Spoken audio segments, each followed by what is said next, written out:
Hi, and welcome to this session on smarter pipelines. My name is Esben Christoffersen, and I'm an architect on the Business Central Developer Tools team.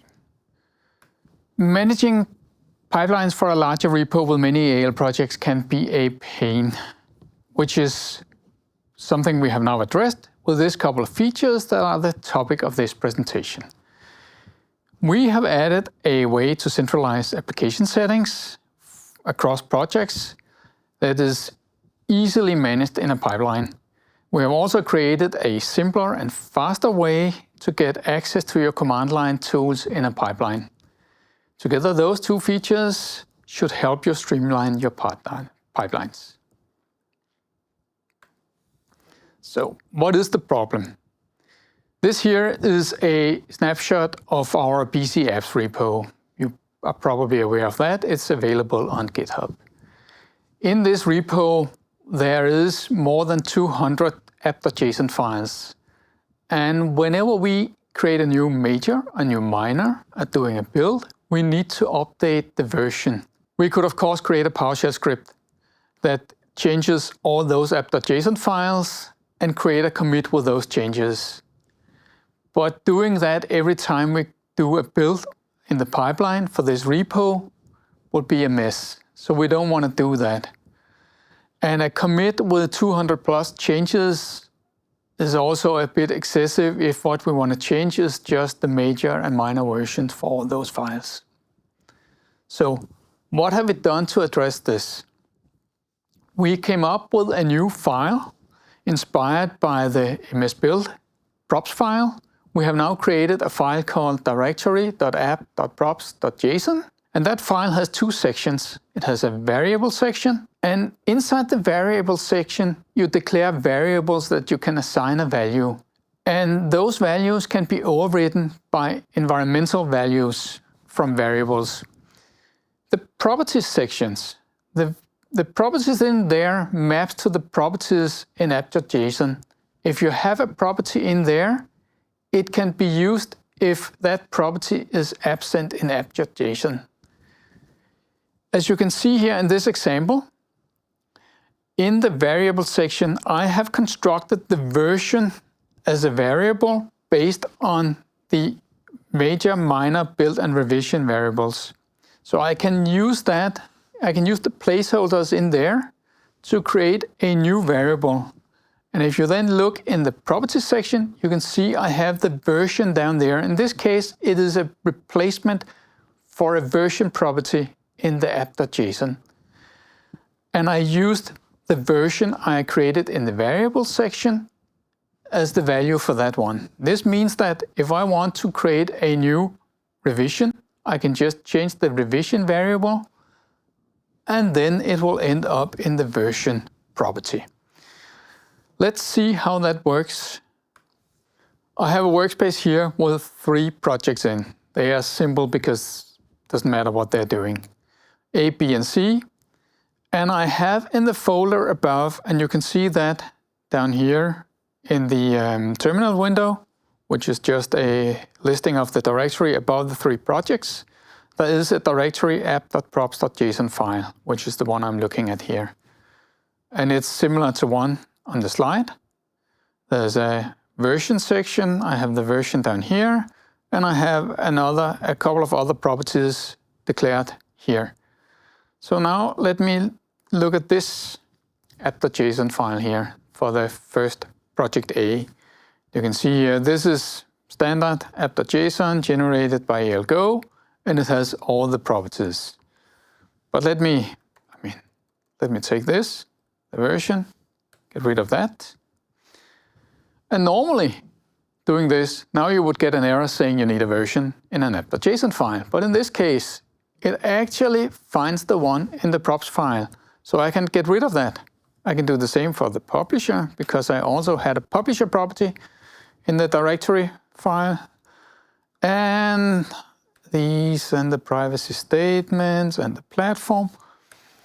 All of those are actually present in the props file, which means that I don't need them here. And what it also means is that if I do this for all my projects, I can use that to have a single place where I can change the specific properties for all my projects. Let me take the next app.json here. It's a little bit different. I have made a change here.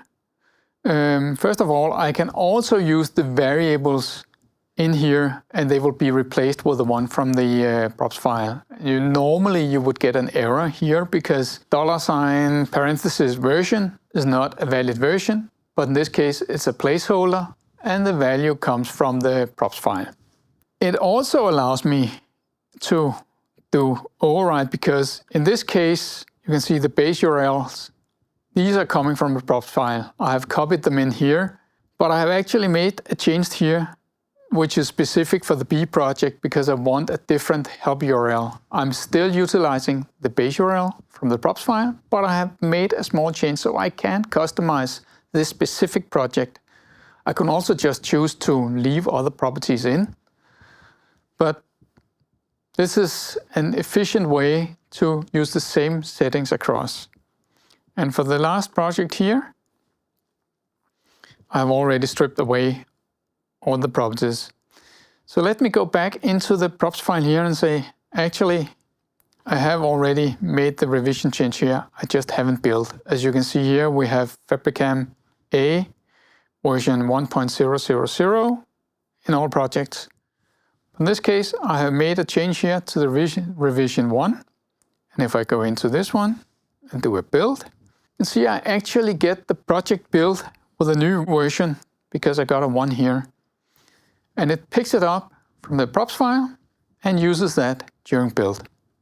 What we have done as well is that we have also added support for this in ALC. I mean, it wouldn't make sense if the props file were only respected by Visual Studio Code. It's also respected by ALC. It uses the same mechanism to find the props file and use that. So let me set the revision to 2 here. This is setting an environment variable in PowerShell. And if I then use this PowerShell command, simply just getting all the directories with only 1 letter, and for each of those I compile the projects. So I can do that, running the compiler, and you can see it runs. And now you can see over here I got the version 0.2 there and here. So the change is happening to all my projects. I have centralized that in the props file. This is a way more efficient way of doing this in large repos with many projects. So to summarize what we have done here,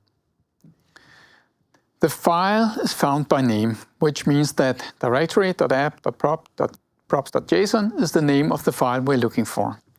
The way it works is that from a project we go upwards towards the root, and for the first file we found with the directory.app.props.json name, we take that one and uses that.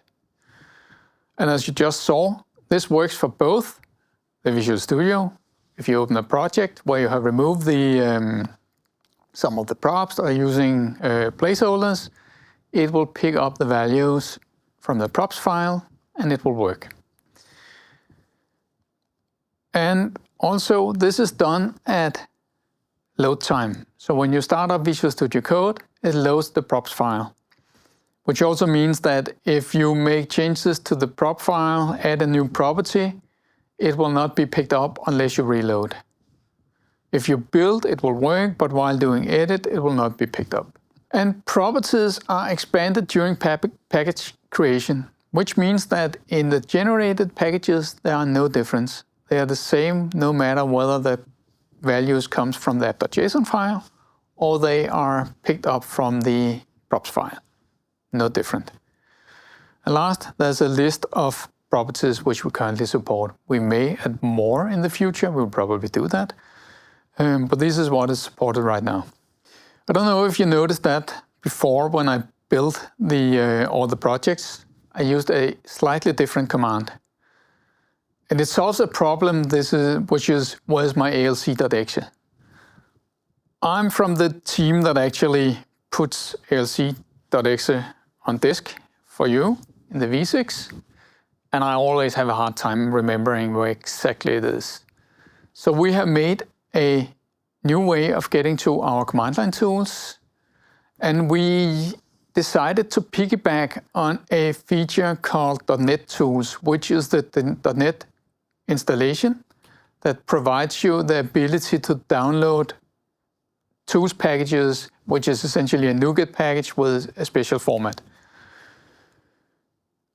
And the way you install those tools, our command line tools, is simply by .NET Tool, install, and then this long name. And depending on whether you want the Windows version, the Linux version, or the Mac OS version, you can add .linux or .osx. Then you do -- interactive, -- global, and for now you need the pre-release. We plan to release it, so you will get a released version.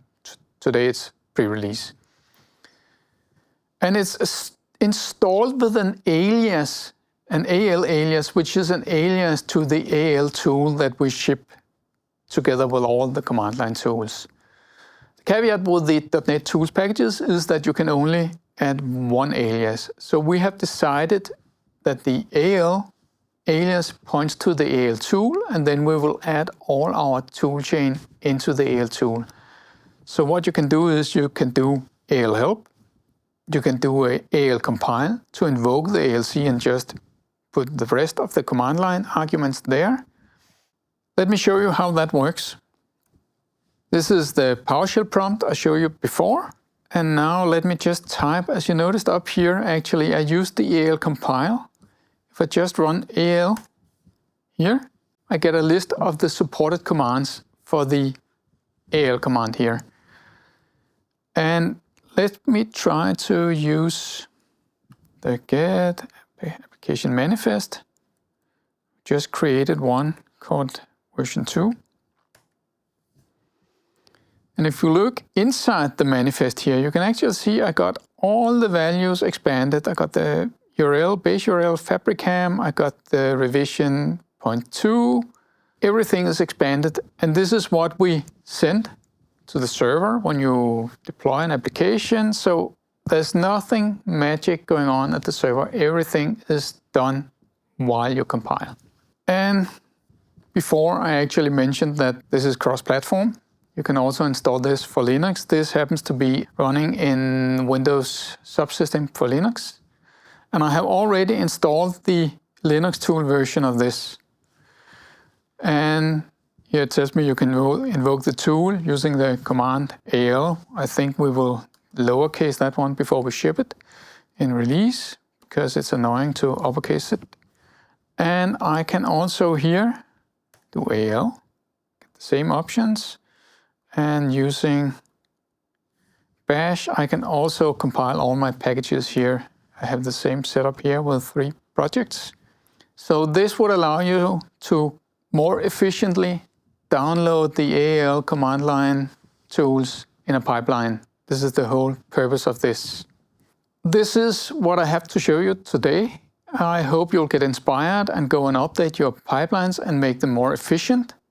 We of course plan to uptake this also in ALGO for GitHub. So if you are using that already, you will get this functionality soon, or in the future at least. That's all. Thank you for watching.